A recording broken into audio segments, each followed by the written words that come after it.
Magandang gabi po sa inyo, Sir Van. Tawagin niyo na lang ako sa pangalang Tricia.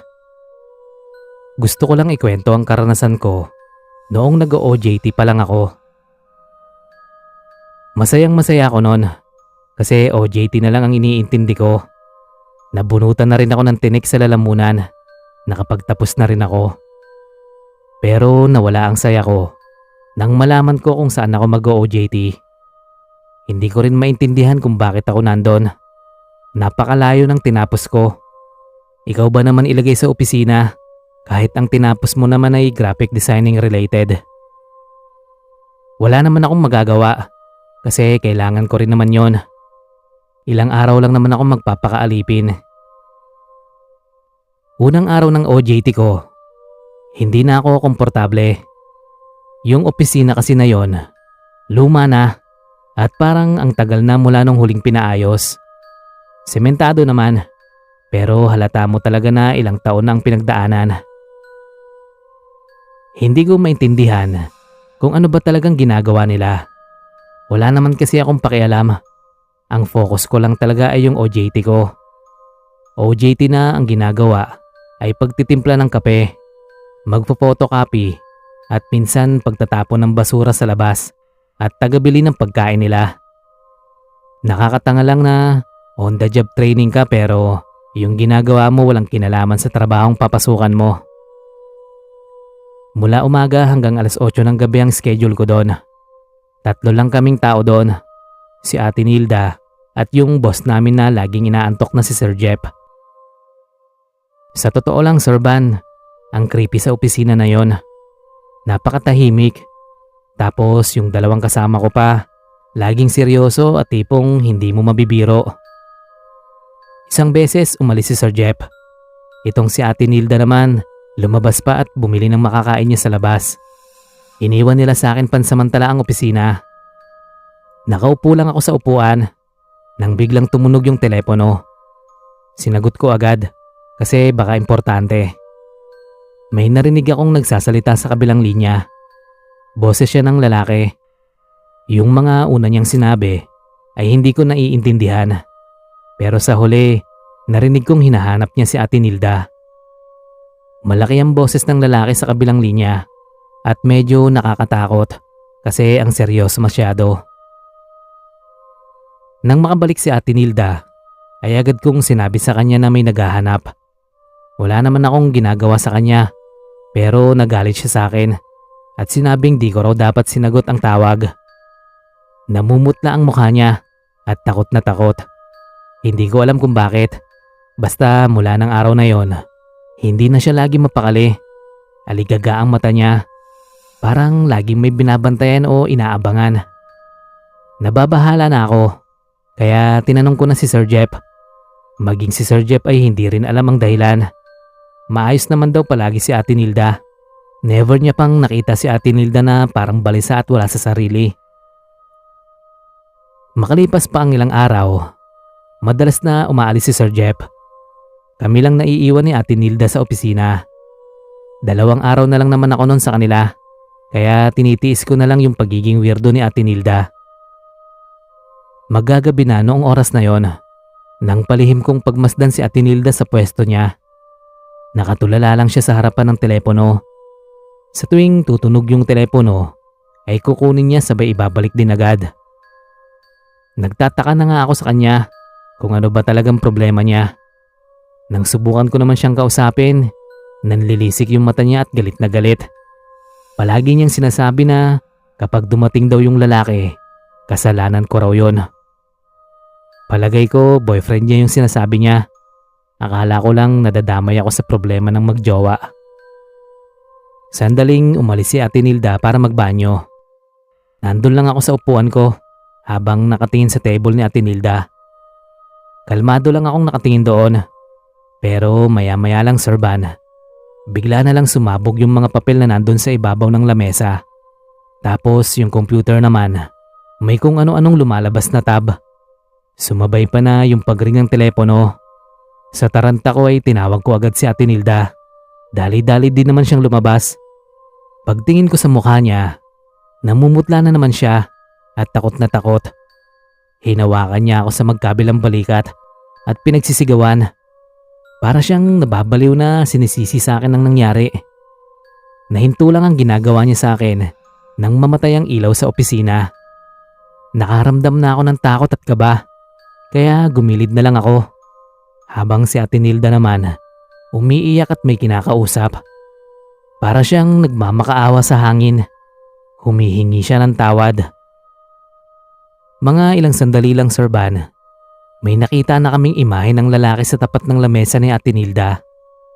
Madilim kaya hindi namin makilala kung sino yon. Pero malabong si Sir Jeff yon dahil wala yun sa area. Kahit naka-aircon kami, bigla naman akong nainitan. Pinagpapawisan ako sa hindi ko malamang dahilan. Bago pa lumala ang sitwasyon, tumakbo na ako palabas ng opisina namin.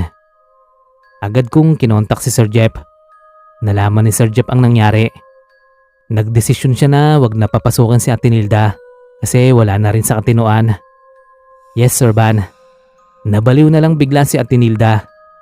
Makalipas ang 2 araw, bago ako umalis doon, ay nakwento pa ni Sir Jeff kung bakit nabaliw si Ate Nilda. Base sa kwento niya, nagtaksil sa asawa si Ate Nilda. Dahilan para masiraan ng bait ang asawa niya. Napunta sa ospital ang lalaki. Nakatakas at nagpatiwakal. Yun ang dahilan kung bakit si Ate Nilda, akala mo laging may tinatakasan. Siya ang dahilan kung bakit nagpatiwakal ang asawa niya. At hanggang sa mabaliw na rin siya, hindi pa rin daw siya tinitigilan ng kaluluwa ng lalaki.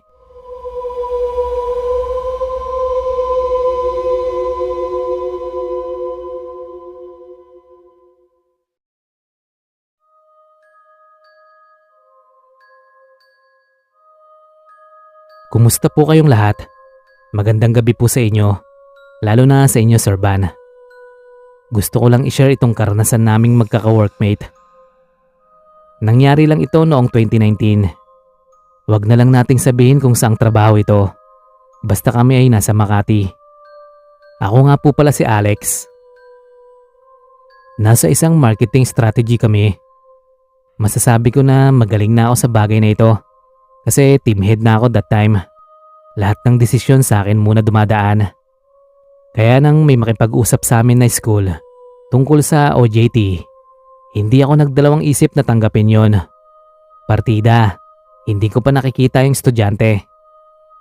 Kadalasan kasi kapag tatanggap kami, sinusuri ko muna ang personality. Kahit OJT lang yon, ayaw na ayaw ko na may toxic sa trabaho. Pero nung pagkakataon na yon, hindi ko alam kung bakit parang napapayag nila ako agad. Nang dumating na yung mag-OJT, kinausap ko lang siya at sinabi ang mga bawal at hindi. Base sa pagkakaobserba ko sa kanya, ay ayos naman siya. Tahimik lang siya na babae. Mainhin pero madalang siyang ngumiti. Inaamin ko na mas maganda pa siya sa akin. Camila nga pala ang pangalan niya, Sir Van. Nagsimula rin kaagad si Camila sa OJT niya sa opisina namin. Isinasama namin siya sa decision making. Never ako nagpagawa sa kanya ng bagay na walang kinalaman sa tinapos niya. Magaling si Camila. Marunong siyang gumawa ng strategy plan para makabenta ng product. Dahil doon, yung mga lalaki sa department namin nahuhumaling na sa kanya. Pero sa kabilang banda, may nai-insecure din sa kanya, yung ibang babae sa department. Mula kasi nang dumating si Camila sa amin, lahat ng atensyon ay nasa kanya. Habang nasa amin si Camila, palihim ko siyang inoobserbahan. Wala naman akong napansin sa kanya, maliban na lang sa isang bagay. Nakita ko na may suot siyang anklet sa binti niya. Kulay pula pa yung string, tapos may buwan na nakasabit. Weird. Kasi siya lang yung nakita kong may ganon sa department namin. Lunes ng gabi, 9:00 na yata noon. Maaga ang uwi naming lahat. Nagkayayaan na mag-inuman. Since hindi naman na minor si Camila, niyaya siya ng ibang kasama namin. Pero hindi pa nakakasagot ng oo si Camila. May bida-bida na kaming ka-workmate na nagsabing bawal si Camila. Si Josie yung nagsabi noon. Ang pinakamaldita sa trabaho. Sinabihan niya pa si Camila na baka magpalibre lang. Ramdam ko na medyo nahihiya na si Camila noon. Kaya kinuha ko siya at dinala ko na lang siya sa coffee shop. Nakita ko pa na ang sama ng tingin ni Camila kay Josie. Kumalma lang siya nang umalis na sila Josie. Kinabukasan ay may mga hangover ang mga tao sa department namin. Pero mas kapansin-pansin para sa akin si Josie. Balot na balot siya ng jacket. Nag-aalala naman ako, kaya tinanong ko siya. Doon ko nalaman na masama ang pakiramdam niya. Pinakita niya pa sa akin ang mga pantal niya sa katawan. Hindi ko na hinintay pang lumala pa ang sakit ni Josie. Pinapunta ko siya sa klinik namin. Pero pagdating ng hapon, pinatawag din ako ng nurse. May nakapana kasi silang bukol sa bandang balakang ni Josie. Nagdesisyon na agad ako na dalhin siya sa ospital para mas matingnan ng mga doktor. Nung time na yon ay wala naman ginagawa si Camila, kaya isinama ko siya sa ospital. Habang naghihintay kami ng resulta ng doktor, nakita kong nangingiti si Camila. Akala ko naman may tinitingnan lang siya sa cellphone, pero wala. Nakangiti lang siya habang nakatingin sa pinto ng kwarto kung nasaan si Josie.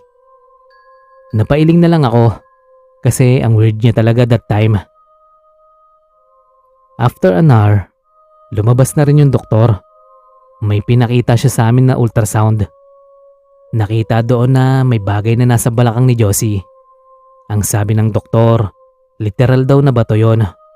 Malaking katanungan para sa amin kung papaano yun napunta doon. Nang dumating na ang pamilya ni Josie, pumayag na sila na operahan yung balakang ni Josie para matanggal na. Sinuportahan ko na lang sila. Naging okay naman ang operasyon. Kinilabutan nga lang kami kasi yung bato na yon ay tipak ng hollow blocks. Naisip ko na agad doon na baka kinulam si Josie. Sinabi ko yun sa magulang ni Josie, pero hindi sila naniniwala sa ganon. Inasa nila ang paggaling ni Josie sa mga gamot na nireseta ng doktor. Ilang araw lang ay itinakbo na naman sa ospital si Josie.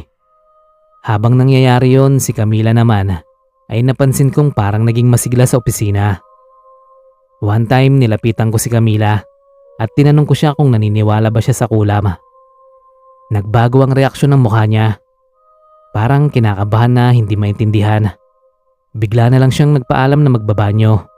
At mula noon, hindi na siya nagpakita sa amin. Pinuntahan namin ang school niya at sinabi nilang wala na ring balita kay Camila. Hindi pa nga niya natatapos yung OJT niya. Habang tumatagal ang araw, ay unti-unting lumalala ang kalagayan ni Josie. Dumami na ang bato sa katawan niya na parang nanganganak. Yung mga doktor mismo ay wala na ring magawa at sinabing wala na nga raw lunas doon. Noong huli naming binisita si Josie, bukol na bukol ang katawan niya. Hindi na rin siya nakakausap ng maayos, gawa ng pati mukha niya ay may bukol na. Kinabukasan lang din ng umaga ay pumanaw na si Josie. Nakausap namin ang nanay ni Josie noong nasa burulan na kami. Noong nakakapagsalita pa raw si Josie, ay nasabi nito na napapanaginipan daw niya si Camila. Galit na galit daw si Camila sa panaginip niya. Bagay na mas lalong nagbigay sa amin ng idea na ang kumulam kay Josie ay walang iba kundi si Camila. Sinubukan namin na ipahanap si Camila pero hindi na siya matagpuan. Nakakapanghinayang dahil lang sa sinabi sa kanya ni Josie ay buhay ang kinuha niya. Hanggang ngayon Sir Banay, hindi pa rin ako makapaniwala na tumanggap ako ng isang mangkukulam sa department namin. Ayun lang po. Salamat.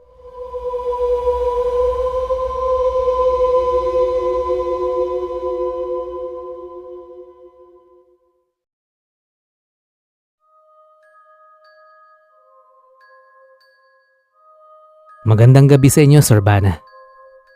May karanasan kami na nais ko sanang ikwento sa inyo. Kaya sana ay mapansin ninyo at mapagbigyan. Tawagin nyo na lang akong Jenny. Hindi ko tunay na pangalan. Way back 2017, nang i-assign kami ng school namin sa isang post office. Diyan sa isang part ng Manila Doon napili ng school namin na mag-OJT kami. Kahit walang connect sa course ko, ayos lang naman sa akin. Kasama ko kasi ang baklita kong kaklase na si George. Wala kaming ideya kung ano ang ginagawa sa post office. Basta ang alam lang namin doon, responsible sila sa mga mail services. Inorient muna kami ng isa sa mga staff doon na si Ma'am Jel. Hindi naman katandaan pero nasa 40 na yata. Mabait at masarap kausap si Ma'am Jel kaya hindi rin talaga kami nahirapan noon. Ang isa sa mga naging balakid lang sa amin ay yung paniniwala namin sa mga paranormal na bagay. Yung ambience kasi ng post office na napuntahan namin ay medyo creepy. Luma na kasi ang post office na yon at kahit na marami namang mga empleyado, may mga pagkakataon talaga na parang may mararamdaman kang kakaiba. At kahit wala pang gabi, para bang matatakot ka pa rin sa hallway. Nakakabingi rin yung katahimikan doon. Hindi ko makakalimutan noon, Sir Van. May 7, 2017. Hindi ko kasama si George nung time na yon dahil sa ibang office siya na-assign.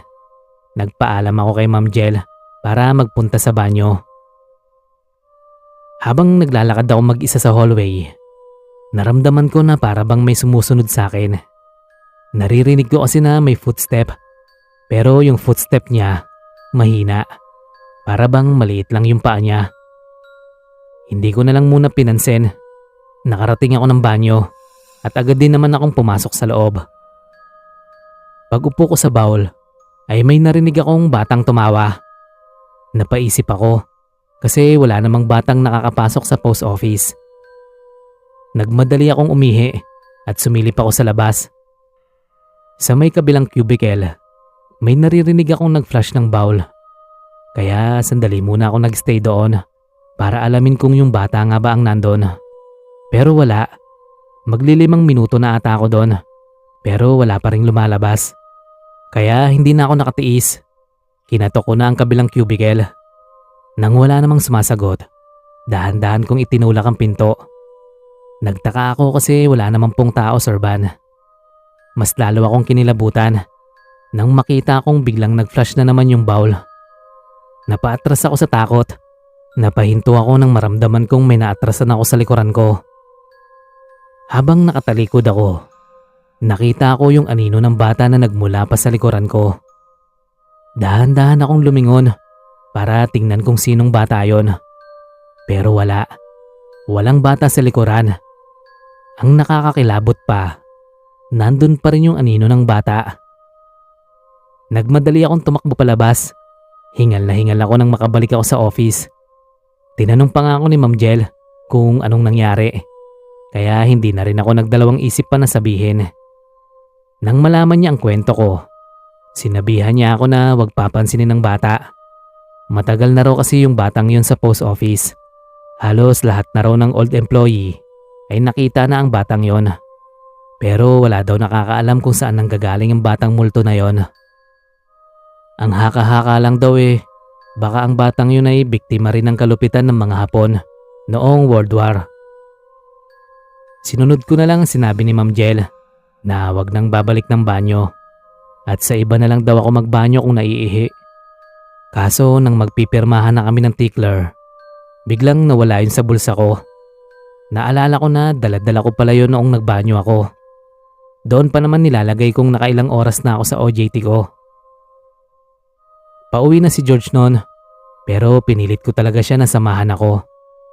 Nananayo pa rin kasi ang balahibo ko, lalo na kapag naaalala ko yung bata na yon. Para akong lalagnatin sa takot. Alas 7 na noon ng gabi, kaya medyo tahimik na doon sa part ng banyo. Habang naglalakad kami sa hallway, mahigpit lang ang kapit ko sa braso ni bakla.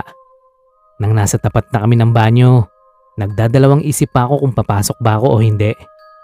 Naalala ko kasi talaga na ipinatong ko ang tickler ko sa pader. Lakas loob na lang akong pumasok ng banyo. Nag-isip na lang ako ng ibang bagay. Naniniwala kasi ako na kapag inalis mo sila sa isip mo, hindi na sila magpapakita sa'yo. Pero nung mga sandaling yon, Sir Van, kahit na anong gawin ko, talagang hindi nagpapigil yung bata.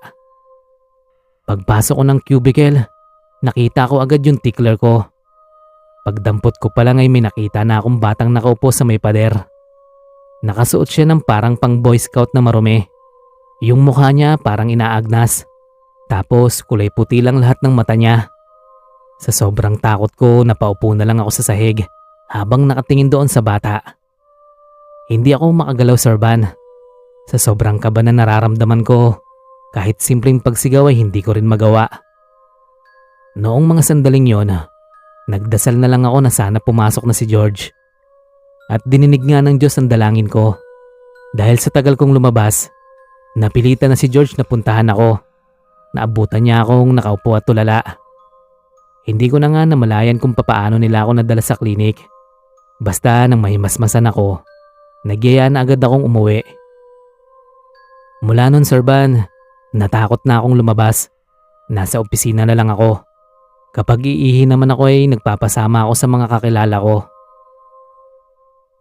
Natapos naman ang OJT ko doon. Bago ako umalis ay biniro pa ako ni Ma'am Jel. Sana raw wag akong sundan ng bata. Actually, wala naman nang nagparamdam sa akin. Nakaalis kami ni Bakla doon ng mapayapa. Sadyang hindi ko lang talaga makalimutan ang karanasan na yon. Na minsan, may isang batang kaluluwa ang gumulo nang nananahimik at mapayapa akong isipan.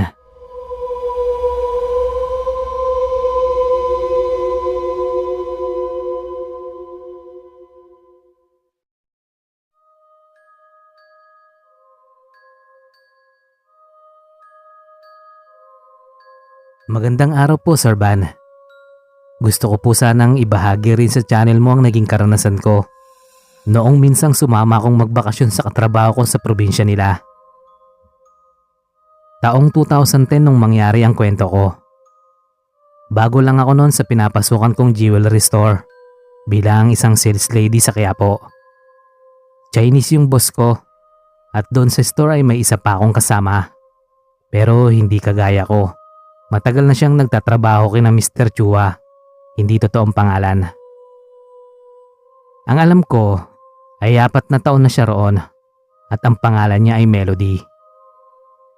May asawa at anak na si Melody. Ayon na rin sa kwento niya at pareho silang taga-Tarlac ng asawa niya. Mabait siya at mabilis kong nakasundo. Mag-iisang taon na ako nagtatrabaho sa jewelry store nung nagpaalam si Melody sa boss namin na si Mr. Chua. Pinapatigil na raw kasi siya ng asawa niya na magtrabaho dahil walang mag-aalaga sa anak nila.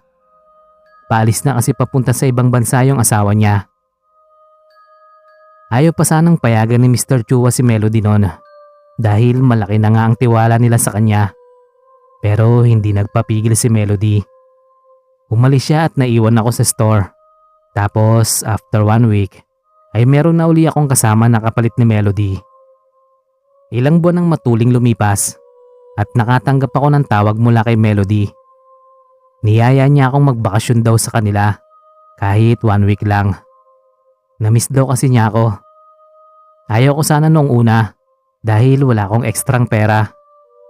Sakto lang kasi ang sinasahod ko para sa pamilya ko sa probinsya namin at may natitirang konti para naman sa sarili ko. Plus, umuupa pa ako ng isang maliit na kwarto sa Espanya, malapit sa Gomez Elementary School. Ang sabi ni Melody ay siya na raw ang bahala at dahil gusto ko rin naman makapagpahinga kahit ilang araw lang, ay pumayag ako. Nagpaalam ako kay Mr. Chua. Ang sabi ko ay magbabakasyon muna ako. Ayaw nga sana akong payagan noong una, pero kako sa probinsya ni Melody lang ako pupunta. Babalik ako after 1 week. Fast forward, nasa Tarlac na ako. Sinundo ako ni Melody sa babaan na sinasabi niya sa akin. Kasama niya ang kapatid niya na siyang nagdadrive ng tricycle. Mabait ang pamilya niya, kaya mabilis ko ding nakapalagayang loob. Nakilala ko ang parents niya, pati ang 2 kapatid. Si Elay na babae at siyang bunso, saka si Nonoy na siyang sumunod sa kanya at kasama niyang sumundo sa akin. Unang gabi ko sa bahay ni na Melody. Doon kasi sila nakapisan sa magulang niya dahil sinisimulan pa lang daw gawin ang bahay nila. Maaga pa lang ay kumain na kami ng dinner para daw makapagpahinga ako ng maaga. Nangako si Melody sa akin na ililibot niya ako sa bukid nila kinaumagahan. Kaya excited ako. Namiss ko kasi ang buhay sa probinsya. 2:00 pasado na nung magising ako dahil sa uhaw. Kaya bumangon ako. Tahimik na tahimik ang buong paligid. Kahit na nasa gilid ng kalsada ang bahay ni na Melody. Hindi kagaya sa Manila na kahit ganong oras ay maingay pa rin ang lansangan. Lumabas ako nung maliit na kwarto ni Eli, kung saan ako pinatulog ni Melody. Si Eli naman ay lumipat sa kwarto niya pansamantala habang nandun ako sa bahay nila. Pumunta ako sa kusina at hindi na ako nagbukas ng ilaw. Ginamit ko na lang ang flashlight ng cellphone ko. Nag-aalala kasi ako na baka may magising kapag nagbukas pa ako ng ilaw. Nakakahiya naman kung gano'n ang mangyayari. Nasa kusina na ako at kumukuha ng tubig nung mapansin ko ang lalaking nakatayo sa gilid ng lababo. Nakatingin siya sa akin. Bukas ang ref kaya nakikita ko siya dahil na rin sa ilaw na nagmumula sa ref. Pero hindi ko siya gaanong mamukhaan. Sure ako na hindi si Nonoy dahil payat ang lalaki. Hindi kagaya ni Nonoy na medyo malaman dahil batak sa bukid ang katawan.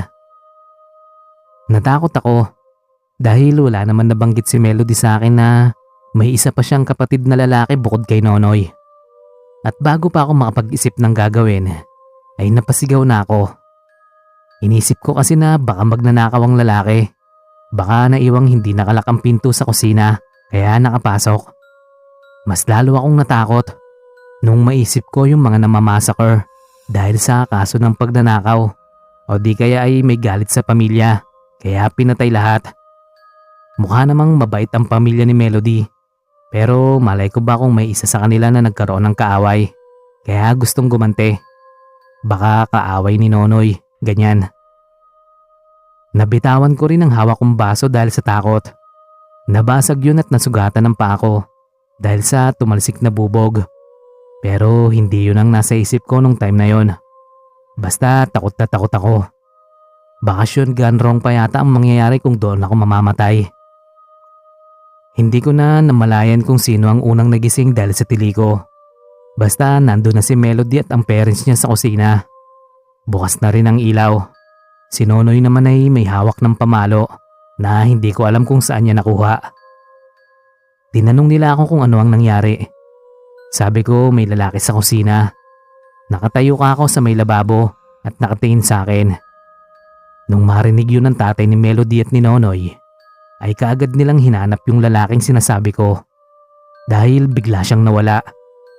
Nagtaka rin ako noon dahil bago magbukas ng ilaw ay nandun pa siya at nakatingin lang sa akin. Pero bigla siyang nawala ng parang bula.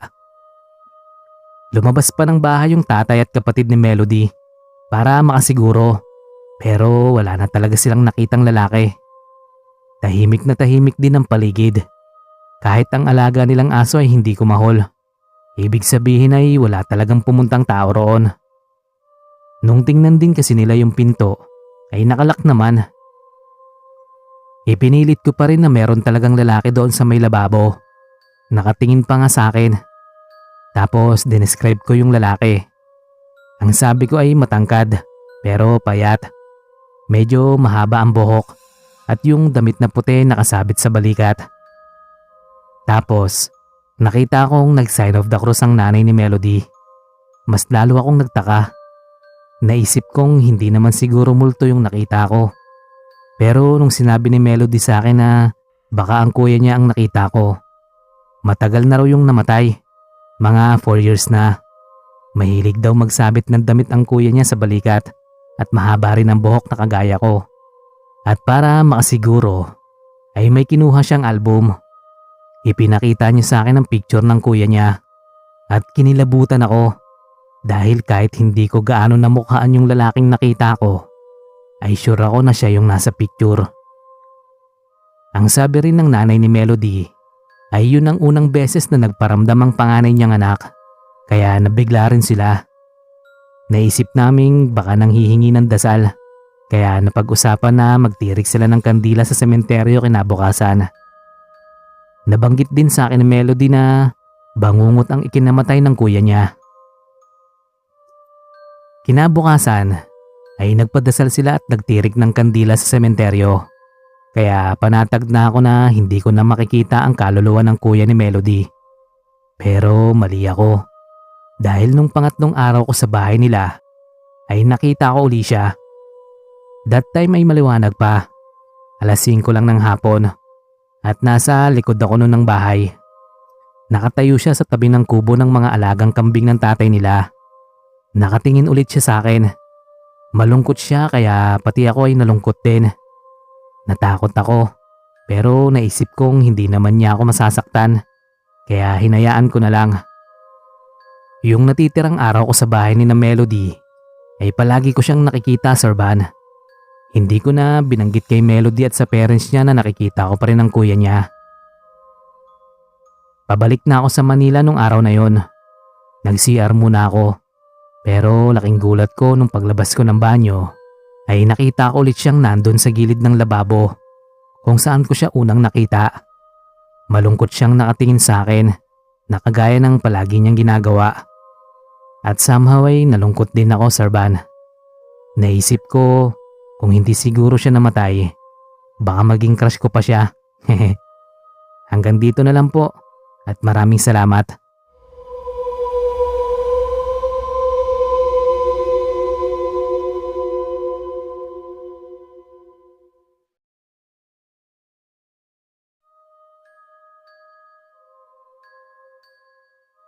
Magandang araw po, Sir Van. Ako nga po pala si Sarah. Hindi ko po tunay na pangalan. Gusto ko rin po sanang mag-share ng sarili kong karanasan sa iyo at sa mga tagapakinig mo. Nangyari po ito nung magbakasyon kami ng ate ko sa probinsya ni Papa. High school pa lang ako noon. 7 taon lang ako nung namatay si Papa at doon siya inilibing sa probinsya. Si Mama naman ay nag-asawa ng iba. Wala pang 1 taon pagkatapos mawala si Papa at di na kami naalala ni ate. Si ate na ang bumuhay sa akin. Tumigil siya sa pag-aaral at nagtrabaho para may pangtusto sa akin at sa iba pa naming mga kailangan. 1 linggo na lang at death anniversary na ni Papa. Kaya gusto ni ate na umuwi kaming dalawa sa probinsya. Patapos na rin ang klase noon. Kaya okay lang kahit hindi ko nahintayin ang mismong closing ng klase. Dahil wala na rin namang ibang gagawin. Bale, 2 weeks ang sabi ni ate sa akin na mag-stay kami doon. Ginagawa pa ang airport sa probinsya ni Papa noon. Kaya nagbarko lang kami ni ate. Hindi na rin kami nagdala ng maraming damit para hindi kami mahirapan sa biyahe. Pagdating namin sa pier, ay nandun na ang kapatid ni Papa na si Tito Jude para sunduin kami. Kamukhang kamukha ni Papa si Tito Jude dahil identical twin sila. Ang kaibahan lang ay mas matangkad ng konti si Tito kay Papa. Pampasaherong jeep ang dala ni Tito sa pagsundo sa amin, kaya may ilang pasahero na nakisakay. Sa harapan kami nakaupo ni ate, sa tabi ni Tito. Kulang 1 oras din ang naging biyahe namin bago kami nakarating sa bahay ni Lola na nung time na yun ay mahina na rin. Sa unang gabi namin sa bahay ni Lola ay nagpaluto siya ng ginataang manok na isa sa paborito ni ate. Pagkatapos namin kumain ay nakipagkwentuhan muna kami saglit sa mga tiyahin at tiyuhin namin saka sa mga pinsan. Natanong nila kung ano ang balita kay Mama na pareho naming hindi nasagot ni ate kasi wala kaming idea. Pagkatapos kasi kaming iwanan ni Mama para sumama sa bago niyang asawa ay hindi na siya kumontak sa amin ni ate. Okay naman at masaya ang unang 4 na araw namin sa probinsya. Hanggang sa 5 gabi ay bigla akong napanaginipan si Papa. Umiiyak siya sa amin ni ate. Tinatanong niya si ate kung nasaan si Mama. Kinabukasan ay ikinuwento ko yung panaginip ko kina Lola at ate. Ang sabi ni Lola ay bisperas na ng death anniversary ni Papa, kaya siguro nagpaparamdam. Sa Manila na lang kasi kami nagtitirik ng kandila para kay Papa. Sabi ni Lola baka natuwa si Papa Pero nalulungkot din dahil sa ginawa ni Mama. Araw ng death anniversary ni Papa at nagluto si ate ng kaunting mapagsasaluhan ng buong pamilya. Alas 7 ng gabi at tapos na rin ang padasal para kay Papa. Tapos na rin ang kainan at nagkakasiyahan na lang. Umiinom habang nagkakantahan si Tito Jude sa labas ng bahay ni Lola, kasama ang iba pa nilang kapatid ni Papa at mga pinsan. Papunta ako nun sa kusina para sana kumuha ng kakanin. Nung nakita ko si Tito Jude na naglalakad palabas ng gate na kawayan sa likod ng bahay ni Lola. Nagtaka ako kasi ang alam ko ay nasa harapan ng bahay si Tito. Paanong nandun na kaagad siya sa likod? Tapos iba rin ang suot na damit. Bukas ang pinto sa kusina na nakaharap naman sa gate sa likuran kaya nakita ko siya. Hindi ko na yun pinansin.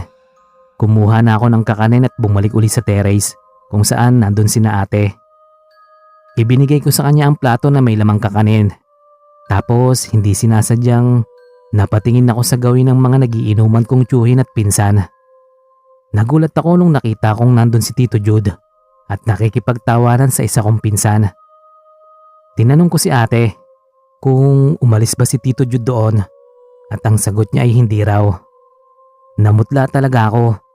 Hindi ako pwedeng magkamali dahil si Tito Jude talaga ang nakita ko. Lumingon kasi siya sa akin bago lumabas ng gate. So sinabi ko kay ate na nakita ko si Tito na lumabas ng gate sa likod. Sabi naman ng isa kong tita ay imposible daw dahil di daw umalis doon si Tito. Para makasigurado ay tinawag ko si Tito at tinanong kung umalis ba siya. Ang sabi niya ay hindi raw at kung aalis man daw siya ay bakit sa likod siya dadaan. Nasa tawid ng kalsada ang bahay niya na kaharap ng bahay ni Lola. Ano daw ang gagawin niya doon? Siyempre nakaisip na ako ng possibility noon. Ayaw ko lang aminin na si Papa yung nakita ko. Pero narinig pala ni Lola ang usapan namin. Ang sabi niya ay si Papa raw tsak ang nakita ko at may gusto daw iparating sa akin. Lalo pa nga at napanaginipan ko raw si Papa. At parang nanadya.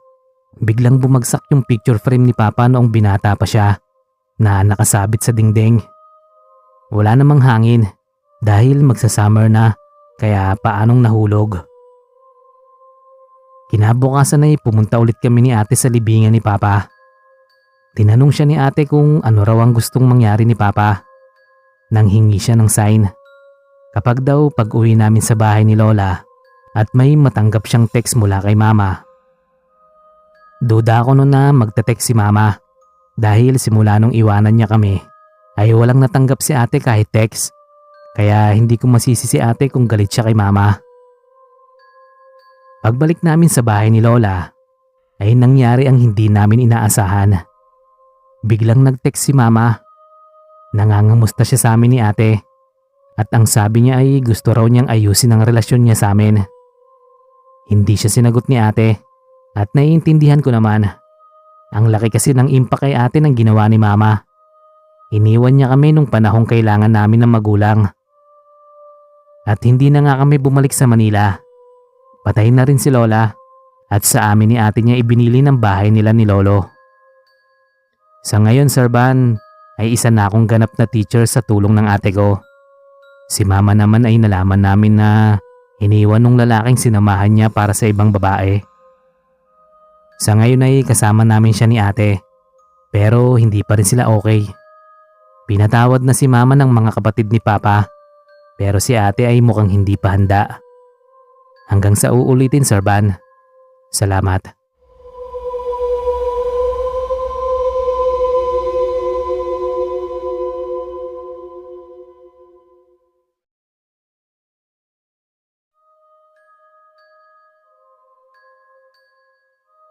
Isang mapagpalang araw po sa iyo, Sir Van.